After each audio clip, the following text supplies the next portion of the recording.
안녕하세요. 안녕하세요. 자동차 보험을 몇 개월간 끌고 갈 정화영입니다. 근데 책이 보니까 앞부분에 머릿말이 없더라고요. 머릿말이 뒷페이지 없죠. 머릿말이 2페이지인데 아마 그래서 이게 D가 없잖아요. D가. 그래서 아마 이게 인쇄가 빠진 것 같아요. 그래서 아마 여기 받았어요? 아, 들어있어요? 어디가 들어있지? 네, 그래서 인쇄를 아마 다시 해야 될 것 같고 아마 뒤에 머리말을 좀 나눠드릴 거로 그렇게 생각합니다. 학생은 작년에 듣지 않았어요? 처음이에요? 얼굴이 이렇게 낯이 익지? 어법. 요번에 시험을 봤죠. 8월 달에. 들리는 말에 의하면 저는 무진장 쉽다고 생각을 했는데 학생들은 무진장 어렵다고 얘기를 하더라고요. 저는 이번 시험은 변별력이 거의 없었다고 생각합니다. 누가 장수를 많이 채우느냐가 변별력이 아니었나? 라고 생각을 하고, 그래서 이번 시험에, 그러니까 우리 준비하는 시험 말고 지나갔던 시험에 아마 답안지를 제가 맨 먼저 올려드린 것 같아요. 문제가 너무 쉬워서. 답안지를 보더니 학생들이 기겁을 했다고 그러더라고요. 그래서 기출문제 답안지가 20페이지가 넘어. 근데 그 오해가 있는 건데요. 제가 답안지를 답안지처럼 만든 게 아니고 답안지를 여러 번 공부하라고 만든 거예요. 그래서 일부러 양을 많이 넣어요, 저는. 그거 다 쓸 수가 없어요. 저도 못 써, 그 시간에. 그래서 이 책에 보시면 2000년도부터 기출문제 해설을 해놓은 게 있을 거예요. 지금 책에. 여러분들이 좀 시간이 지나면 제가 강의는 이 본론만 할 겁니다. 기출문제는 해설을 안 할 거예요. 본론만 할 거고 되도록이면 쉽게 설명을 드릴 거예요. 근데 여러분들은 뒤에 기출문제까지 읽는 걸로 일정을 짜서 공부를 하셔야 돼요. 그래서 뒤에 기출문제 보시면 해설이 무진장 길죠. 굉장히 깁니다. 여러분들 현장이란다. 실제로 시험에 들어가셔서 이 정도 기출문제 답을 못 써요. 그 주어진 시간 안에. 그러니까 여러분들은 요약해서 쓰셔야 돼요. 요약해서. 그래서 답안이 굉장히 긴데 나중에 여러분들이 자동차 보험 공부가 다 끝나면 이 정도까지는 쓰실 줄 알아야 돼요. 혼자는. 자기 혼자. 시험장에서 말고 그렇게 보시면 될 것 같습니다. 자, 모두의 제가 작년 시험 문제가 굉장히 쉬웠다고 말씀을 드렸잖아요. 재작년 시험 문제는 거꾸로 굉장히 어려웠어요. 굉장히 어렵다기보다는 다툼이 많은 사례였어요. 다툼이 많은. 답이 A일 수도 있고 답이 B일 수도 있어. 재작년에는. 근데 작년은 모든 사람이 다 아는 문제. 그래서 아까 말씀하신 변별력이 어디서 났는지 솔직히 잘 모르겠어요. 어디서 발생됐는지. 그래서 그걸 좀 이따 다시 말씀을 드리도록 하고요. 이 교재는 순수하게 여러분들 답안 작성용, 공부용, 시험용으로 만든 교재예요. 그래서 시험용에 여러분들 답안 쓰실 때는 우리 항상 학교에서 배우나요? 이런 거? 이런 거 배우죠. 다수설. 다수설. 많은 사람이 주장하는 설이 있고 너만 주장하는 설이 있지. 얘만. 그게 뭐죠? 소수설이죠. 보통. 그래서 우리가 답안 쓸 때는 얘 쓰면 절대 안 돼요. 얘 쓰면 난 떨어졌다고 생각하고 그냥 가. 올해는 연습용. 올해는 소수설로 한번 써보고 내년에 다수설로 한번 써보고. 그래서 우리 답안 쓸 때 항상 이걸 관점으로 써야 돼요. 요 관점에 플러스 하나 더 들어갈 게 있어요. 판결이에요. 판결. 판결도 대법원 판결 위주로. 이걸로만 공부하시면 돼요. 여러분들은. 나는 소수설도 알고 싶어. 공부하셔도 상관없습니다. 시간이 많으면. 왜냐면 전체를 알아야지 자기 틀이 짜인다 생각하시는 분들은 다수설 오케이. 소수설 공부하세요. 시간 될 때. 근데 우리가 한 과목만 시험 보는 게 아니잖아요. 그죠? 여러 가지 시험 공부도 과목도 봐야 되고 들리는 소문에 의하면 내년까지만 이 시험 제도가 유지된다고 하는 소문도 있어요. 들으셨어요? 네? 네. 그래서 우리 20년도에 합격 안 하면 21년도에는 무진장 힘들 것 같아. 그러니까 우리는 공부를 어떻게 해야 돼요? 짧은 시간에 효과적으로, 효율적으로 공부해야 됩니다. 그래서 우리는 대학 교재가 아니에요. 그래서 제 책에는 소수설은 거의 없습니다. 소수설은 아예 없어요. 제가 강의 때 간혹가다 설명드릴 텐데 소수설은 다 뺐어요. 그 다음에 주로 대법원 판결에 의해서 기술을 해놨습니다.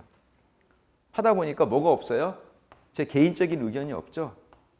제 개인적인 의견이 없어요. 제가 강의할 때 말로는 이렇게 할 수 있어도 책에는 적혀 있지 않습니다. 그래서 이렇게 보시면 돼요. 우리 대학 교재 아닙니다. 대학 교재 아니고 그래서 이렇게 공부하시면 될 것 같고요. 지금 현재 뭐 하냐면 제가 지금 머릿말 설명하고 있는 거예요. 머릿말. 그래서 순수하게 수험서다라고 보시면 될 것 같고 대신 여러분들이 대법원 판결 찾는 거는 조금 수월하실 거예요. 왜냐면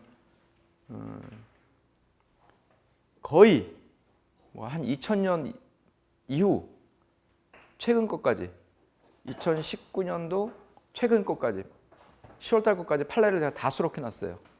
대법원 판결은 물론 그 중에 일부 고등법원 판례도 있습니다. 그래서 다 수록해놨는데 이유가 뭐냐면 여러분들이 시험 볼 때 사례 문제 나오는 거 있죠. 큰 문제, 큰 사례 문제. 큰 사례 문제는 여태까지 시험 출제 트렌드를 쭉 보니까 다 여기서 나오더라고요.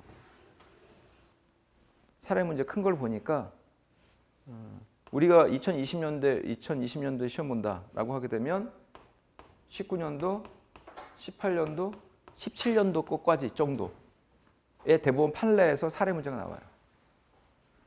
출제하는 사람도 위험 리스크가 없잖아요. 답이 판례야 이렇게 하면 할 말이 없잖아. 그래서 17년도, 18년도, 19년도까지의 대법원 판례들이 사례 문제로 나오더라. 그 중에 뭐 나오겠어요? 되도록이면 그 전에 없던 케이스들이 나오겠죠. 동일한 케이스가 안 나오고. 그래서 요걸 유심히 보셔야 돼요. 요거를. 그래서 사이트가 있어요. 아시겠지만 대한민국 판례 정보 사이트가 있습니다. 판례. 대법원에서 운영합니다. 대법원 사이트 가시면 판례 정보 사이트가 있어요. 거기서 키워드로 자동차 보험이든 재산 보험이든 보험이든 넣으셔서 순서는 대법원, 날짜는 선고일자 순, 소트 하게 되면 최신 판결부터 위에 뜹니다. 이렇게 쭉쭉쭉쭉. 이 주기가 한 달 정도 돼요. 요번에 때니까 언제 때까지 들어와 있어요? 10월 거까지 지금. 그래서 그 10월 때까지를 내용이 여기 다 수록되어 있다고 보시면 됩니다. 그래서 예를 들자면 작년 19년도 요 시험 문제가 16년도 판결이에요. 큰 문제가. 그 다음에 18년도 큰 문제가 언제 판례라면 17년도 판례예요. 17년도 판례. 판례만 자세히 보고 있으면 벌써 답은 먹고 들어간 거예요, 우리. 아주 쉽게. 요게 사례 문제고 여기까지 사례 문제 끝났잖아. 우리 뭐가 있어야 되죠? 뭐 쓰는 거 있잖아. 약술 문제 있잖아. 약술 문제. 그래서 보통 이제 보험회사 직원들이 공부할 때 뭘 찾아 항상 중간고사 할 때. 학생 중간고사 할 때 뭘 찾지? 우리? 맨 먼저 찾는 거 뭐지? 그지 족보를 찾잖아요. 그래도 족보만 달달달 외워. 그지? 그 약술 문제는 족보가 있습니다. 족보가 있는데 그 약술 문제를 족보를 외웠는데 제가 그 모의고사반 정도 되면 모의고사반인가? 이론반 끝나고 우리는 이론은 아주 기초니까 지금 이론반 끝나고 모의고사 정도 되면 이 약술 문제 족보를 나눠드려요. 응? 한 100개를 나눠드려요. 다 외워야 돼. 외우시겠어요? 100개를? 내가 뭐 자동차 보면 한 과목만 시험 보는 거야? 아니잖아. 그래서 어떤 보험사 직원들은 얘만 달달달 외우는 분 되게 많아요. 얘는 우리를 새칭 거짓말 좀 쓰면 되니까 얘만 달달달. 100개 정도 외우면 붙을 것 같죠? 자기 공부한 것 같잖아. 100% 떨어집니다. 왜 그럴까요? 이거 안심은 되지. 100개 외웠으니까 공부할 때. 근데 약술 문제는 주로 신규 사항들이 나와요. 신규. 가장 대표적인 게 제도가 바뀌는 거. 뭐 개정되는 거 있잖아. 뭐 개정되는 거, 바뀌는 거. 제도가 개선되거나 법규가 바뀌거나 약관이 변경된 내용이 나옵니다. 그래서 19년도에 대표적으로 나왔던 게 뭐예요? 과실비율 인정 기준 나왔죠? 왜? 여러분들 시험 보고 바로 직전에 과실비율 인정 기준이 3월 달에 개정이 됐어요. 걔네 시험에 나올 수밖에 없어. 그래서 과실비율 인정 기준 바뀐 거 여기 19년도 시험 볼 때 모의고사로 제가 냈어요. 모의고사로. 이거는 반드시 나온다. 외워라. 대신 양이 많다. 나는 못 도와준다. 개인의 머리 실력이다. 머리 실력. 외워야 되니까 어차피. 그래서 신규 개정사항이 반드시 나옵니다. 시험에. 한 번도 빠진 적이 없어요. 그럼 신규 제도 개선되는 사항들을 우리가 파악하고 있어야 되잖아요. 누가 알려줘야 될 거 아니야. 여러분들 학교에서 알려줘요? 보험회사는 좀 알려주겠지. 학교에서 알려줘? 안 알려줘. 그럼 얘를 어디서 찾아야 돼? 찾는 방법이 있어야 될 거 아니야. 어딘가. 그래서 얘는 아까 그랬죠. 대법원에 판례 정보 들어가시면 된다고 그랬죠. 대법원에 사이트. 여러분 이제 공부하시니까 얘는 신규권을 아시려면 금융감독원 찾아가시면 돼요. 금융감독원에 사이트 들어가면 되게 많잖아. 볼 게. 다 못 보잖아요. 금융감독원의 보도자료만 보시면 돼요. 금융감독원의 보도자료. 여러분들 재산보험도 보실 거 아니야. 시험을. 그 금융감독원의 보도자료는 자동차 보험 제도 개선만 나오는 게 아니죠. 보험 제도가 개선되는 거는 다 보도해 준다고 이렇게 띄워준다고 알려줘. 그러니까 얘는 계속 보고 있어야 돼. 매일 보느냐? 매일 볼 필요는 없죠. 언제 매일 봐? 한 달에 해도 한 번 정도. 그러니까 얘하고는 한 달에 한 번 정도 그냥 날을 지정해 놓고 화장실에 앉아서 스마트폰으로 보시면 돼요. 그리고 특색 있는 거 메모해 놨다가 그거 다시 한번 보면 되지. 걔는 반드시 시험 나와요. 100% 나온다고 생각하시면 돼. 책이 없어. 그 대신 어느 책에도 그 교재에도 그 내용이 없습니다. 왜? 얘는 책이 나온 이후에 나오는 얘기들이잖아요. 그잖아. 책이 수록될 수가 없어요. 이걸 하려면 본인이 캐치업하거나 강의를 듣거나 누구한테 전해 듣는 수밖에 없다고.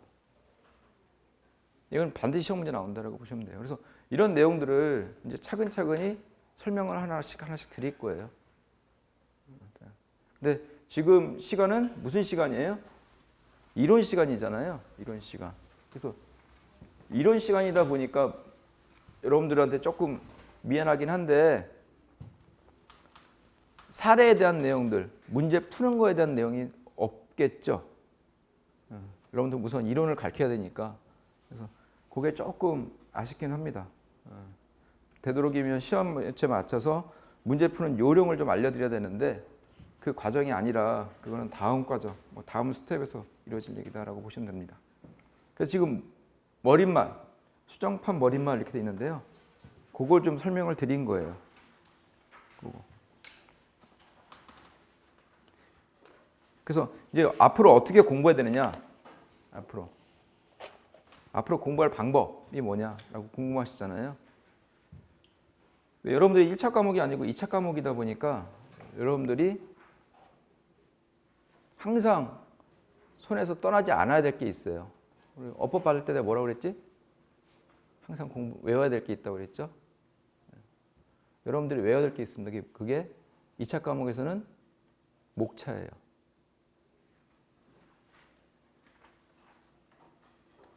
자동차 보험만 얘기하는 거 아닙니다. 재산보험, 근제, 자동차 보험. 의학이론은 좀 아닌 것 같아. 목차가. 그러니까 머리부터 발끝까지인데 그냥 우리 다 알잖아. 머리부터 발끝까지. 그래서 그 목차는 좀 아닌 것 같긴 한데 하여간 2차 과목에 있는 과목에 대한 내용은 목차를 외우십니다. 무조건. 이 목차가 보면 레벨 1, 레벨 2 이렇게 돼 있죠. 레벨 3까지 좀 내려가 있는데 되도록이면 굳이 외우겠다고 생각하지 마시고 목차를 자주 읽으세요. 그냥 머릿속에 담아놓도록. 제일 좋은 방법은 외우는 건데 머릿속에 목차를 담아놓도록 합니다. 자동차 보험뿐만 아니라 재산보험, 근제보험까지. 그래서 간혹가다 저는 그런 얘기를 해요. 그냥 목차만 따로 책 찢어가지고 목차 집만 만들어요. 이렇게 목차만 찢어서 목차 집만 들고 다니는 거예요. 목차 집만. 그래서 버스 타거나 지하철 타거나 운전할 때 보면 안 되겠지. 할 때 목차만 보고 다닙니다. 목차만. 그렇다고 이렇게 꺼내가지고 이렇게 지하철에서 이렇게 보고 있으면 옆 사람 이렇게 보면 이렇게 닫을 거 아니야. 내 책도 닫는데 내가.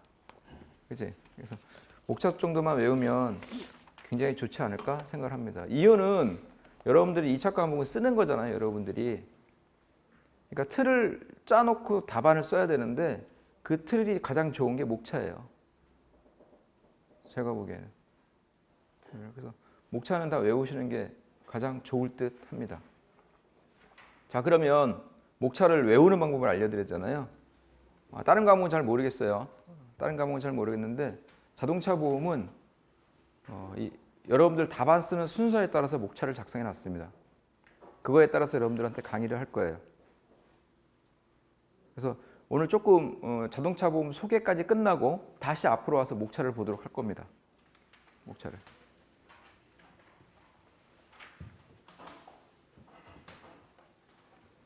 됐죠? 그래서 이제 들어갑니다. 우리 보험이 뭐라고 생각하셨어요? 항상?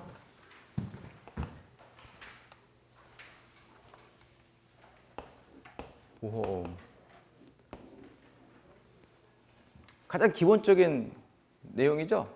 우리가 보험에 대해서 보험료를 책정하는 거 누가 하죠? 계리사. 그래서 보험이 인풋됐어요.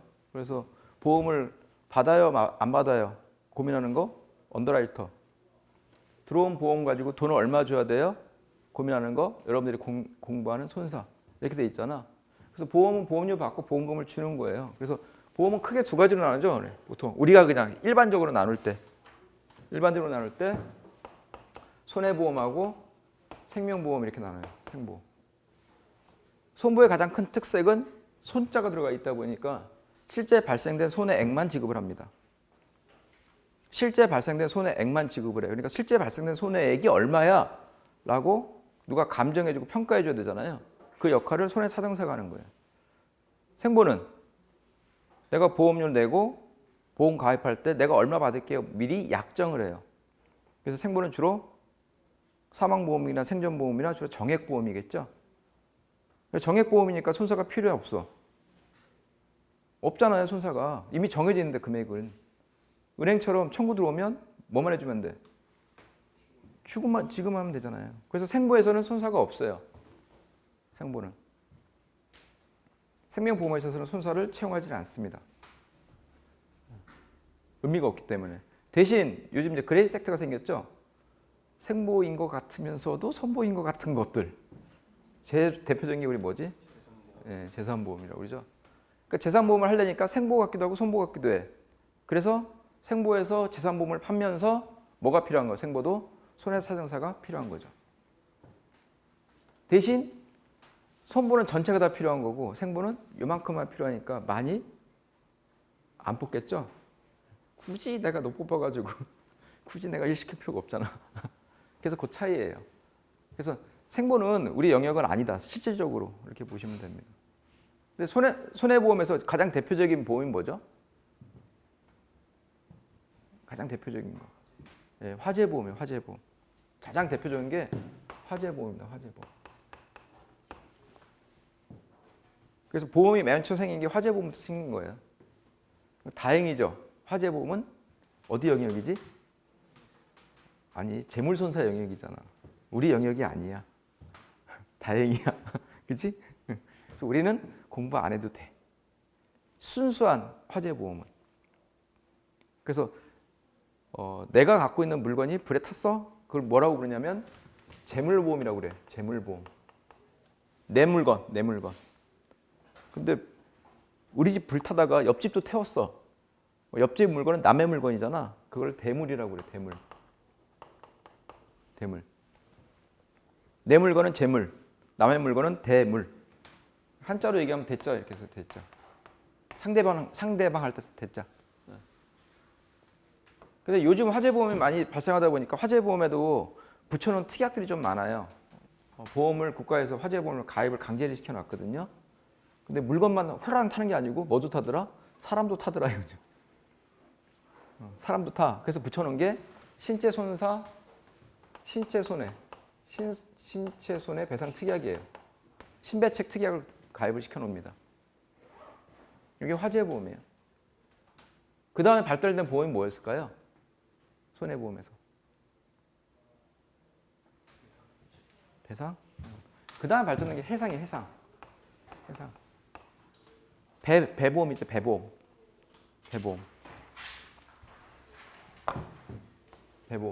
해상보험입니다.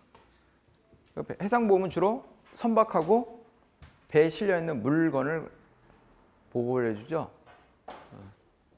선박도 내 선박이 망가지는 경우도 있고 남의 선박이 망가지는 경우도 있잖아. 그죠? 배 타고 가다 항공모하고 부딪히면 내가 아프겠지? 그래서 얘도 똑같아요. 재물이 있고 대물이 있어요. 그 다음에 얘도 내가 다친 경우 또는 배가 가다가 침몰되면 돌아가시는 분들 있잖아요. 요즘처럼. 거기도 남이 있을 수 있죠. 내가 있고 남이 있을 수 있고. 똑같아요. 보험이. 이 중에 실려있는 것들. 실려있는 거 짐. 그 다음에 짐. 그렇죠. 그래서 짐이라고 하는 게 뭐냐면 적하보험이라는 용어를 써요. 적하. 얘는 해상에서 물건이 움직이는 거잖아요. 해상의 물건. 적하보험은 운송보험하고 같이 묶어가지고 육상에서 움직이는 거. 이렇게 되면 됩니다. 이게 물건에 관련된 거예요. 물건에 관련된 건데 여러분들 이렇게 보다 보니까 얘는 내 물건도 있고 남의 물건도 있고 내가 죽는 것도 있고 남이 다치는 것도 있잖아요. 그래서 남이 다치는 것만 모았어. 그거를 배상 책임이라고 얘기를 합니다. 배상 책임 모아. 남이 다치는 것만 모아. 여태까지 여기 영역은 누구 영역이야? 주로 재물배상 영역, 재물손사 영역이죠. 근데 여기서 망가진 거, 남의 물건을 망가뜨린 거, 남을 죽이게 하거나 다치게 한 걸 모아서 보니까 배상책임보험이라는 별도의 보험 영역이 있더라라고 보시면 돼요. 그래서 배상책임에서도 일반 배상책임이 있고 여러분들이 배우는 근로자, 사용자 배상책임이 있는 거예요. 영역을, 물어줄 사람 영역을 한정시켜 놓는 거야. 이게 기본적으로 보험의 근본이에요. 손해보험에. 손해보험은 이렇게 발전해 왔어요. 1900년대까지. 근데 뭐가 하나 생겼어. 배는 돛담배 있잖아. 뭐지? 돛담배. 그리고 움직이고 막 하고 적하고 운송 뭐가 있어요? 말이 끌었잖아, 말이. 근데 말 아닌 게 생겼네? 그게 뭐예요? 자동차. 배하고 똑같은 해상보험이 선박보험인데 배는 물에서 움직이는 거고요. 땅에서 움직이는 뭔가가 하나 새로 만들어졌어요. 그게 자동차입니다. 자동차. 그래서 자동차 보험 역사가 제일 짧아요. 역사가. 자동차가 생긴 이래로 발생을 했기 때문에. 그래서 여러분들 자동차 보험 딱 생각하기 좀 어렵죠. 차 운전하시는 분 있으시죠? 우리 이제 자동차 보면서 차를 이렇게 그려요. 앞으로. 요게 앞부분이에요. 삼각형 있는 게 앞부분. 그래서 이렇게 아주 꿍 부딪혔어, 그죠? 여기 꽝 부딪혔다고. 꿍 부딪혔어. 앞차를 딴짓하다가 핸드폰 보다가 꽝 부딪혔어. 그때 앞차 주인이 제일 먼저 하는 액션이 뭐죠? 뒷목을 잡어. 그건 조금 80년대 얘기고요. 우리 애도 어린데 우리 애는 그러더라고. 문 열고 도로에 누는데 먼저. 먼저 누워야 돼. 응? 그러니까 여기가 지금 뒷목 잡아요. 여기 탑승인 있죠. 요 사람이 아픈 거잖아. 뒷목을 잡은 거. 요 사람이 아픈 거. 요걸 뭐라고 부른 거예요? 대인 이런 용어를 쓰죠. 대인. 대인. 남이 다친 거. 근데 내가 꽝 박다 보니까 나도 아픈 경우가 있어. 그죠? 요거를 우리 자손 이렇게 얘기를 해요. 자기 신체 사고. 내가 다친 거. 내가 다친 거. 그래서 기본적으로 우리 신체에 관련된 거는 남이 다친 거하고 내가 다친 거 두 가지가 나옵니다. 자동차 사고 났을 때. 근데 물건이 망가지는 경우도 있겠죠. 언제 망가졌어? 요 차 찌그러졌을 거 아니에요. 여기 요만큼. 그죠? 그다음 내 차 왕창 울어졌을 거 아니야. 요거를 대물 이렇게 하죠. 대물. 요거를 재물 이렇게 해요. 요게 기본적인 자동차 보험의 워런티, 담보예요, 담보. 요게 기본적인 보험의 담보.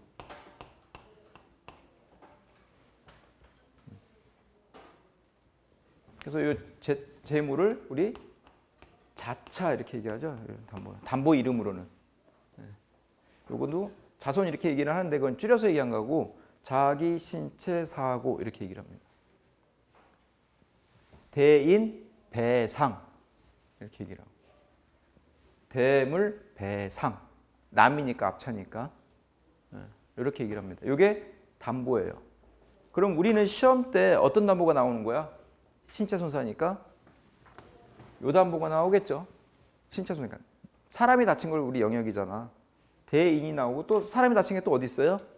예, 여기 있죠. 요게 시험보험이에요. 여기 시험보험이. 플러스 돼서 내가 공부해야 될 담보가 두 개 정도 더 있어요. 각각 대인의 하나 플러스 알파 하나, 자손의 플러스 알파 하나. 그래서 총 우리가 공부할 담보는 몇 개? 4개입니다. 4개.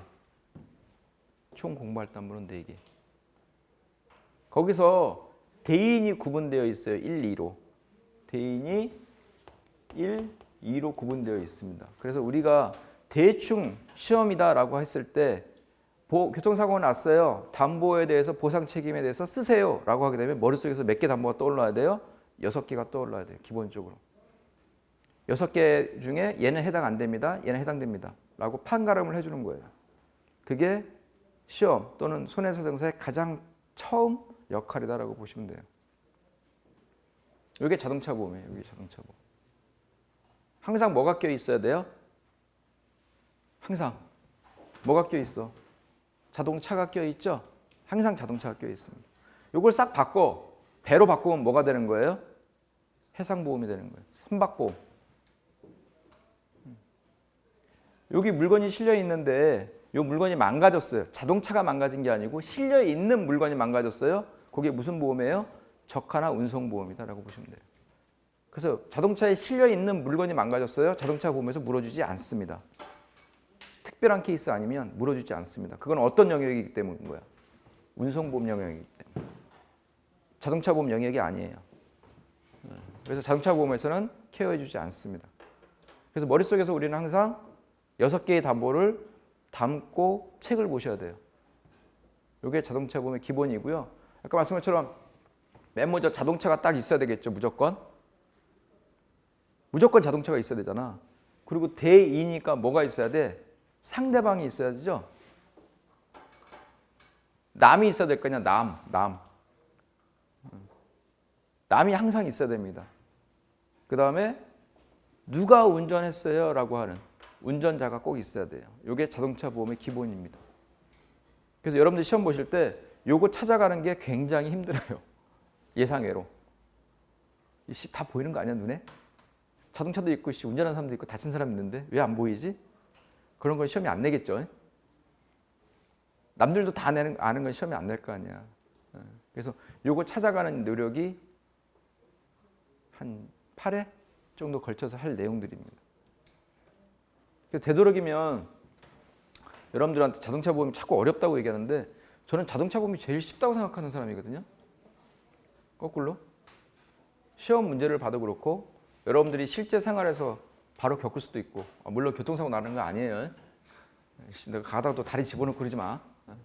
하고 또 하나는 재산보험이나 근제보험은 아시겠지만 공부할 담보들이 굉장히 많죠. 공부할 담보들이 되게 많잖아. 대표적으로 뭐 재산보험의 실손의료비 따지는데 실손의료비는 반드시 나와요. 비례보상은 시험 문제 안 나온 적이 없으니까 걔는. 근데 그 담보마다 다 뭘 외워야 돼? 언제 물어주고 언제 안 물어주고 언제 물어주고 얼마 언제 안 물어주고 어떻게 지급하고 이걸 다 외워야 되잖아요. 약관에 있으니까. 재산보험 다 외워야 돼. 근제보험, 배상책임 각각의 특수한 영역들이 있죠. 배상책임보험은 보험 가입할 때 영업배상책임보험, 전문의 배상책임보험, 근로자 배상책임보험 각각의 약관이 다 달라요. 그래서 보장해주는 한도들도 다르고 보장해주는 방법들도 다르다 보니까 뭐 해줘야 돼? 기본적으로 외워야죠. 약관을 안 주는 이상 시험장에서 다 외워야 됩니다. 그래서 외우는 양이 굉장히 많아. 자동차 보험은 담보가 몇 개예요? 6개. 외울 필요가 없잖아. 외울 필요가 없어요. 지급 기준은 외워야 됩니다. 그건 약관에 있기 때문에. 근데 언제 물어줘요라는 거는 그냥 머릿속에 대충 감이 와. 근데 왜 시험이 어렵지? 외울 게 없는데? 다른 것들은 외우는 양에 따라서 당락이 결정돼요. 외우는 양에 따라서. 얼마나 많이 외웠어? 자동차 보험은 얼마나 썰을 잘 풀었어야. 외우는 게 아니라 얼마나 썰을 잘 풀었어. 전문 용어로 가로 열고 이렇게 가로 닫고. 썰을 잘 풀어야 돼. 즉 뭐냐면 논리에 맞게끔 설명을 잘해주는 게 자동차 보험의 당락이에요. 그러면 다른 과목하고 자동차 보험하고 공부하는 방법이 달라져야겠죠. 다른 과목은 들들 외우면 돼. 되도록이면. 자동차 보험은 외워서 하는 게 아니고요. 이 책이든 다른 책이든 남의 책이든 모르겠지만 기본서를 계속 읽어야 돼. 소설책처럼. 소설책처럼 읽어서 여러분들이 말로 할 수 있는 걸 글로 옮기는 정도의 실력이 되면 돼요. 설령 계산 문제가 나오긴 하는데 답이 틀렸다고 해서 사람 떨어뜨리지 않습니다. 자동차 보험은. 답이 틀릴 수도 있어요. 근데 이쪽 앞에 논리가 쭉 보니까 맞아. 근데 얘가 잠깐 실수했어. 그럼 감점 여면 돼도 얘 떨어뜨려야지 이렇게는 이게 안 해요. 근데 재산보험하고 배상책임보험은 각 항목마다 답이 딱딱딱 정해져 있잖아. 계산 얼마, 계산 얼마, 답이. 틀리면 마이너스 시키면 되잖아, 얘는 계속. 그게 공부 방법의 차이예요. 가장 크게. 그러다 보니까 자동차 보험을 실무했던 분들은 자동차 보험 공부를 별로 안 해. 왜냐면 약관 하나만 딱 알고 있으면 어떤 문제를 줘도 10페이지를 채워나가. 그런데 재산보험, 자동차 보험 했던 애들이 재산보험 가가지고 너 해봐 그러면 뭐 문제를 못 풀죠? 풀 수가 없잖아. 자기가 외운 게 없는데. 그 차이라고 보시면 돼요. 그 차이. 자, 그래서 이런 상황에서 보면 자동차가 어떻게 됐어요? 자동차 보험이 보니까 남이 다친 배상 책임 영역이 있죠? 대인하고 대물이. 그죠? 남한테 물어줘야 될 게 있잖아. 대인, 대물. 그 다음에 내가 다친 거 있죠? 자손. 내가 다친 거. 이거는 무슨 보험이에요? 상해보험이죠. 상해보험. 대표적으로 재산보험 영역. 상해 질병보험 영역이잖아요. 그 다음에 자동차가 다친 게 있죠? 재물. 자동차, 내 차가 망가진 거, 자차가 망가진 거. 이건 어떤 영역이에요? 기본적으로 이론이 화재보험 영역이에요. 화재보험 영역. 그래서 요거를 자동차 보험을 복합보험 또는 혼합보험 이런 용어를 쓰는 겁니다. 여러분들이 헷갈리시면 안 돼, 절대. 다른 과목들은 한 영역만 공부하면 되는데 자동차 보험은 내가 다친 거, 상해보험 영역, 남이 다친 거, 대인의 영역이 혼합되어 있다라고 보시면 될 것 같고요. 그래서 책에 보시면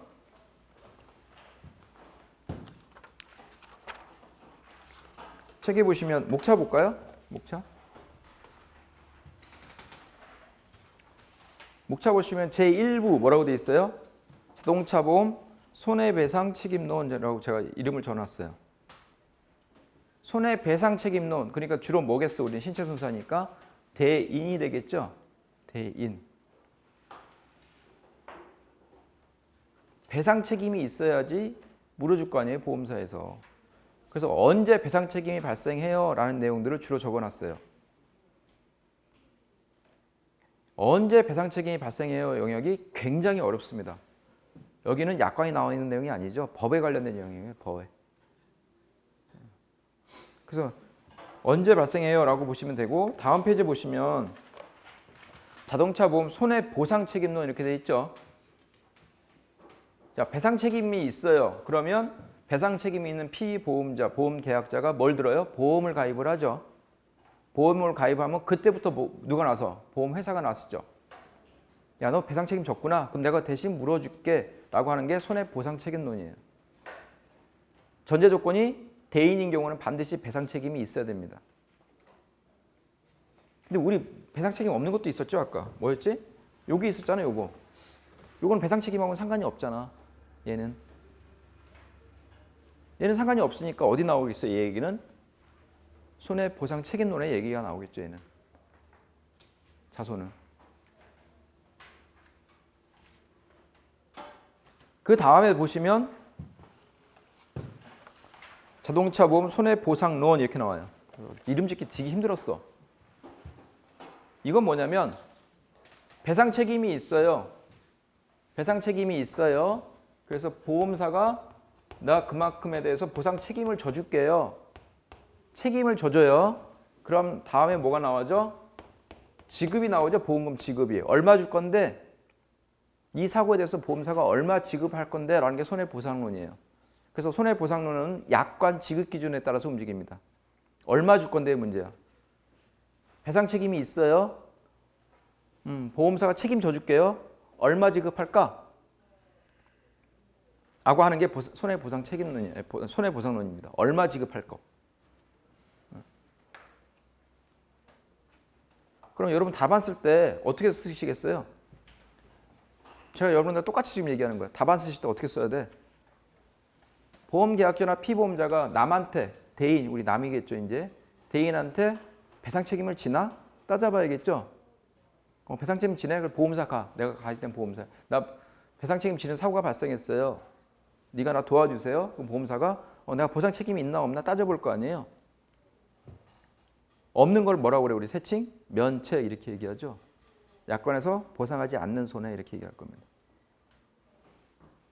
부책이야. 내가 보상 책임을 져야 돼. 그러면 얼마 지급할 건데? 라고 생각해야겠죠. 얼마 지급할 건데. 그래서 이 순서가 뭐예요, 여러분들? 답안 쓰는 순서다라고 보시면 돼요. 답안 쓰는 순서. 그래서 남들의 모르겠어요. 어떤지 모르겠지만 다른 분들을 교재하고 조금 달라요. 체계가. 여러분들 대학교에서 배우는 강의 교재랑 제 책이랑 목차가 달라요. 그래서 목차가 다르다 이렇게 보시면 될 것 같고요.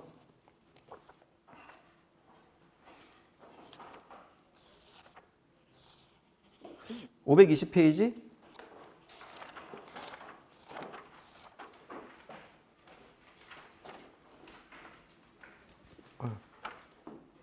520페이지 맞나? 맞네. 520페이지. 뭐라고 써 있어요? 문제가 뭐라고 나와 있는 거야? 손해배상 책임의 주체와 법률상 근거. 2번이 보상 책임 설명. 그러죠? 3번이 지급보험금 산출. 이렇게 돼 있죠, 순서가.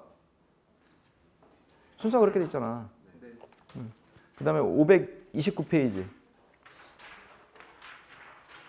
이게 올해 시험 문제인가? 2019년도 시험 문제예요. 529페이지에 보면 문제 1번. 법률상 손해배상 책임, 콤마, 담보별 보상 책임, 콤마, 2번에 뭐라고 돼 있어요? 담보별 지급보험금 산출. 지급보험금 산출은 외울 수밖에 없어요. 여러분들이 약관을, 지급기준을. 그래서 반가로 1번은 여러분들이 썰을 풀어야 돼. 썰을. 그 썰을 푸는 거를 이제 여러분들한테 가르쳐줄 거다라고 얘기하는 거예요. 그래서 목차도 그렇게 작성이 돼 있고요. 강의도 그렇게 할 거고요. 그렇게 할 수밖에 없는 이유가 있습니다라고 지금 설명을 드리는 거예요. 그런데 여기까지는 우리 여러분들 다 남을 때리거나 남을 때리거나 남을 다치게 하는 수단이 뭔 거야? 우리 자동차인 거죠? 자동차. 그래서 배상 책임은 있어요. 보상 책임도 있어. 라고 하려고 하면 반드시 뭐가 있어야 돼? 여러분들 교통사고 났어. 그래서 다른 A라는 보험사에 전화해서 교통사고 났어요. 내가 보험 가입했는데 도와주세요. 그랬더니 A 보험사에서 누구세요? 이렇게 물어보면 되게 당황하겠지. 무슨 얘기야? 조회해 보니까 우리 계약자가 아니야. 제가 보니까 다른 보험사인데요. 왜 우리한테 전화하셨죠? 전화 끊어버리겠지. 보니까 걔는 B 보험사에 가입되어 있어. 그러면 보상 책임이 발생되려면 반드시 뭐가 있어야 되냐면 전제 조건이에요. 유효한 보험 계약이 있어야 돼. 그죠? 유효한 보험 계약이.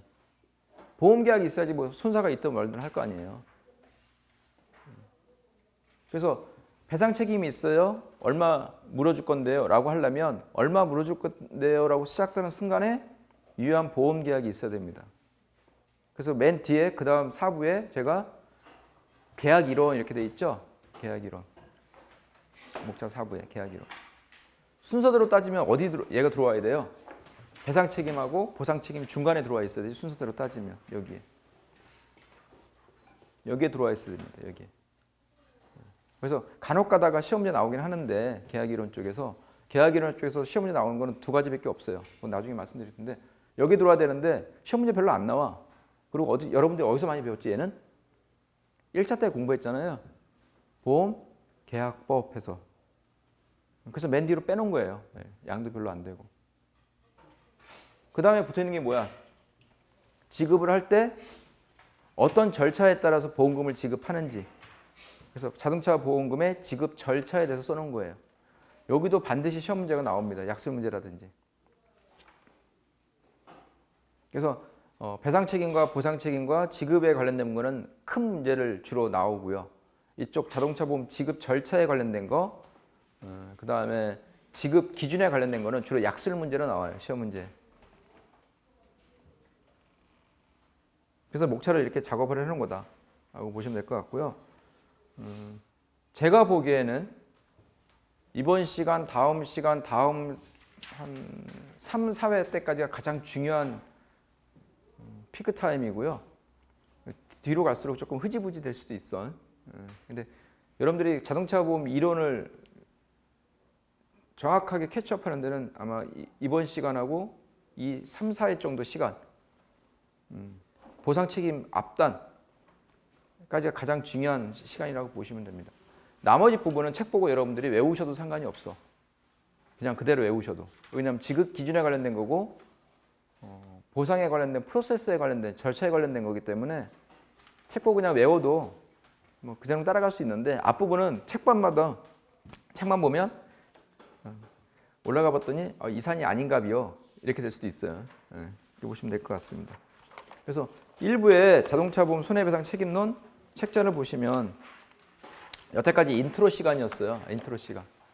여러분들 시험 공부를 어떻게 해야 되고 간혹가다 얘기를 해줄 텐데 시험 공부를 어떻게 해야 되고 목차가 왜 이렇게 작성이 되어 있고 그런 내용이었고요. 책 내용에 지금 설명을 다 드려서 다 넘어갈 거예요. 책임보험 왜 자동차 보험을 왜 했냐 아까 말씀드렸죠. 배상 책임보험 때문에 지금 설명드리는 거예요. 책 읽어보시면 될 것 같고 책임보험의 의의, 책임보험의 분류 보시면 맨 밑에 대인 책임보험, 대물 책임보험 이렇게 구분되어 있죠. 우리는 대인만 하더라. 대인만 이렇게 보시면 됩니다. 신체 손상이니까. 다음 페이지에 개인 책임보험, 뭐 영업 책임보험, 전문 직업 폐업은 나오는데 지금 이 책임보험에 관련된 문제는 다 여러분들 어디서 공부해요? 배상 책임에서 공부하실 겁니다. 배상 책임. 그래서 오늘 배상 책임에 관련된 거는 제가 쭉 그냥 스크린만 할 거예요. 여러분들 배상 책임 과목에서 다시 한번 공부하실 거니까 보시면 될 것 같고요. 보험가입의 강제성 여부에 따라서 임의책임보험, 강제책임보험, 임의보험, 책임보험, 의무보험 뭐 이런 용어를 씁니다. 자동차 보험은 두 가지로 나눠 있어요. 좀 이따 말씀드리겠지만 의무보험과 임의보험으로 나눠져 있습니다. 대인이나 대물은 이렇게 보시면 될 것 같고, 뭐 책임보험의 사회적 기능 좋은 얘기 많이 써 있죠. 항상 책 맨 처음에 이렇게 좋은 얘기 많이 써놓습니다. 그 책임보험의 사회적 기능 중에 피해자 보호 기능이 있을 거예요. 그죠? 두 줄 써 있어. 그지? 책임보험은 보험계약 당사자가 아닌 제3자의 신체 손해를 보상하는 특성이 있습니다. 그래서 피해자를 보호합니다. 요 딱 두 줄인데 여기 약술 문제로 나왔습니다. 2018년도에. 어마어마한 문제 하죠? 응. 여기 약술 문제예요. 조금 있다가 교재에 나와 있습니다. 이렇게 보시면 될 것 같고, 의무보험제도가 있고요. 그래서 의무보험제도 중에 대표적인 게 자동차 손해배상에 관련된 대인담보원입니다. 대인 1담보. 여러분들이 보통 책임보험이라고 부르는 거 있어요. 자동차 보험에서. 그게 의무보험이다라고 보시면 될 것 같고, 뭐 피해자 직접 청구권이 있다. 이건 상법에 있는 내용이니까 읽어보시면 될 것 같고요. 무과실 책임주의 뭐 읽어보시면 될 것 같습니다. 요즘은 무과실 책임주의 쪽으로 많이 전환되고 있다라고 보시면 될 것 같아. 뭐 책임보험 계약의 요소 읽어보세요. 피보험 이익, 보험 사고, 손해배상 책임 뭘 해가지고 제가 그냥 여러분들 리마인드 시켜주는 거예요. 보험 계약법 내용을 이렇게 보시면 될 것 같은데, 그 밑에 보험 사고에 우리는 보험 사고가 언제 났어요라고 하는 게 키워드죠. 자동차 사고가 언제예요? 라고 하면 자동차 사고가 발생한 때와 곧 이렇게 돼 있을 거예요. 상법 규정입니다. 그래서 우리는 사고 발생 시설 이렇게 얘기를 합니다. 여러분들이 공부하는 대표적으로 여러분들 전문 직업인 배상 책임 조항 또는 시설 소유자 배상 책임 조항에서는 청구 시설이 조금 있어요. 보험금을 청구하는 시점에 보험 사고가 발생한 걸로 보는 내용이 있습니다. 이런 경우에 우리 배상책임보험이 1월 1일 날 가입해서 12월 31일 날 끝나는데 보험사고가 11월 1일 날 났어요. 내가 2월 1일 날, 내년도 2월 1일 날 보험사에 통보했어. 이거 물어줘야 돼, 안 물어줘야 돼? 이런 얘기야. 물어줘야 돼, 안 물어줘야 돼? 보험계약 책임기간 내에 보험사고가 발생했으니까 물어주세요 라고 하는 거. 이게 뭐죠? 사고 발생시설이야. 그런데 청구 발생시설은 요때를 보험사고로 보는 거예요. 이때를. 그러니까 보험기간이 끝나서 청구했잖아. 얘는 보험사고가 여기서 있는데 물어줘, 안 물어줘? 안 물어줘요, 얘는. 이런 개념입니다. 이게 전문 직업인 배상 책임이 있고요. 여러분들 대표적으로 이런 걸 이해하려면 제일 쉽게 이해할 수 있는 게 여러분들 재산보험 공부하니까 고혈압 약 같은 거야. 고혈압 약 같은 거. 당뇨약 있죠? 내가 20년간 먹었는데 그 약의 부작용으로 오늘 돌아가셨어. 그래서 제조사에 의약품 제조사에 청구하려고 그래. 제조물 책임법에 따라서 청구하려고 그러는데 사고가 언제 난 거야? 물어보면 뭐라고 얘기해야 돼? 처음 먹었을 때가 사고야? 죽었을 때가 사고야? 병력이 발생했을 때가 사고야? 이게 헷갈리잖아요. 그런 긴 기간 동안에 부작용 나오는 사례. 그래서 이 학설들이 나눠지는 겁니다. 근데 대부분의 대인, 대물사고, 재물사고는 언제를 기준으로 합니까? 사고가 발생한 때와 곳을 기준으로 합니다. 때와 곳. 곳도 중요하고 때도 중요해요. 자동차 보험은 좀 여래긴 합니다. 자동차 보험은 우리나라 것만 물어주잖아요. 우리나라 국내에서 발생된 거. 대한민국 내 이렇게 돼 있잖아요. 그리고 매달 며칠 날짜가 픽스가 딱 돼. 근데 다른 보험 같은 경우, 특히 해상보험 같은 경우는 사고가 발생한 때와 곳, 근데 공해면 어떻게 되는 거야? 태평양 한가운데서 침몰했어. 그럼 때가 곳이 어디예요? 곳이 애매하잖아. 그럼 때는 언제야? 깜깜할 때야, 화날 때야. 이게 애매한 경우가 있어요. 그리고 가격 산정이 문제가 되죠. 나 같으면 비싼 데 가서 산정할 거 아니야, 가격을. 미국 가서 고쳐야지. 미국에서 고치니까 100만 원 나왔어. 근데 우리나라에서 보니까 50만 원밖에 안 나오고 어디로 가서 고칠 거야? 100만 원대로 갈 거 아니에요. 어차피 난 이득이잖아. 그래서 사고가 발생 시 때 거기서 조금 첨예하게 대립되는데 자동차 보면 상관이 없습니다. 국내에서만 케어를 해주니까. 이해하시겠죠? 그래서 자동차 보면 약관에 그 내용이 나와요. 약관에. 그래서 요거는 옛날에 1차 시험 볼 때 문제가 자주 나왔어. 자동차 보험 이론이 1차 시험이 있었던 적이 있어요. 옛날에 10년 전에는 1차였어 이게. 1차도 보고 2차도 봤어요. 요즘은 1차 안 보죠. 자동차 보험. 그래서 그렇게 보시면 되는데 북한은 우리나라예요? 아니에요? 네. 개성공업단지에서 교통사고가 나면 물어줘야 돼, 안 물어줘야 돼? 물어줘야 돼, 안 물어줘야 돼? 금강산 관광지에 가서 우리나라 사람이 차를 몰다가 사고가 났어. 물어줘야 돼, 안 물어줘야 돼? 북한 사람이 쳤어. 물어줘야 돼, 안 물어줘야 돼? 야, 안 물어주면 총 쏠 거 아니니? 물어줍니다. 왜? 제가 뭐라고 그랬어요? 우리나라 자동차 보험은 대한민국 내에서 발생한 곳을 산정을 합니다. 북한은 법률상 대한민국 내입니다. 그래서 옛날에 개성에서 사망사고가 났습니다. 개성공단에서. 거기 북한 근로자들 되게 많을 거 아니에요. 자동차는 현대자동차에서 만든 거고 운전한 사람은 우리나라 사람이에요. 자동차 사고가 났습니다. 연락 왔습니다. 북한 사람을 쳐서 돌아가셨어요. 보험회사에서 물어주세요. 보험회사에 연락이 왔습니다. 어떻게 할 것 같아? 야, 조사 나가야 되는데 서로 안 가려고 그럽니다. 너 가.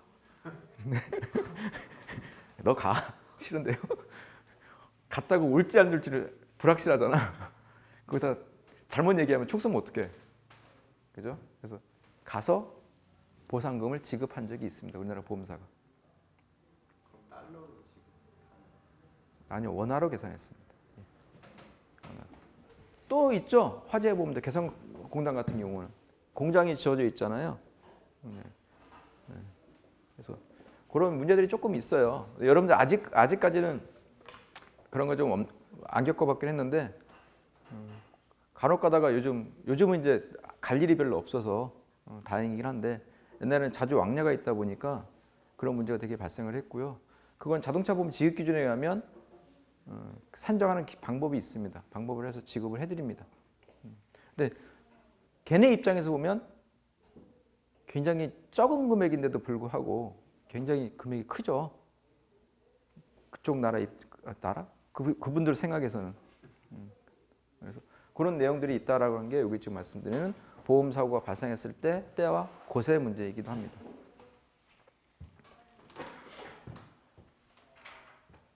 그래서 손해배상 책임이 있죠. 맨 위에 중요한 말이 나와요. 7페이지에. 책임보험은 피보험자의 제3자에 대한 배상 책임을 전제로 합니다. 배상 책임. 그래서 배상 책임이 있어요, 없어요가 가장 중요한 거예요. 배상 책임을 전제로 보험 계약이 있어야 됩니다. 보험 계약. 그래야지 보험회사에 보상 책임이 발생을 합니다. 여러분들 이제 법대가 아니니까 헷갈리시면 안 되는데 위법한 행위로 남에게 손해를 끼치는 거 요거를 배상 책임이라고 그럽니다. 용어 잘 쓰셔야 돼요. 여러분들 서술하는 시험 문제니까 배상 책임이라는 용어를 쓰고요. 보험회사가 계약에 의해서 돈을 물어준 것을 보상이라는 용어를 씁니다. 보상에는 위법성이 없어요.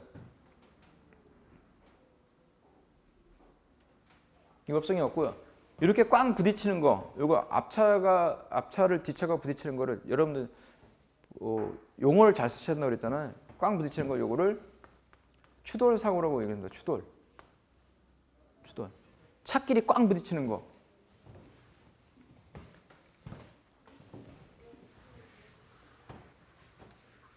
이렇게 차끼리 이렇게 부딪히는 경우도 있잖아요. 보통 차끼리 꽝.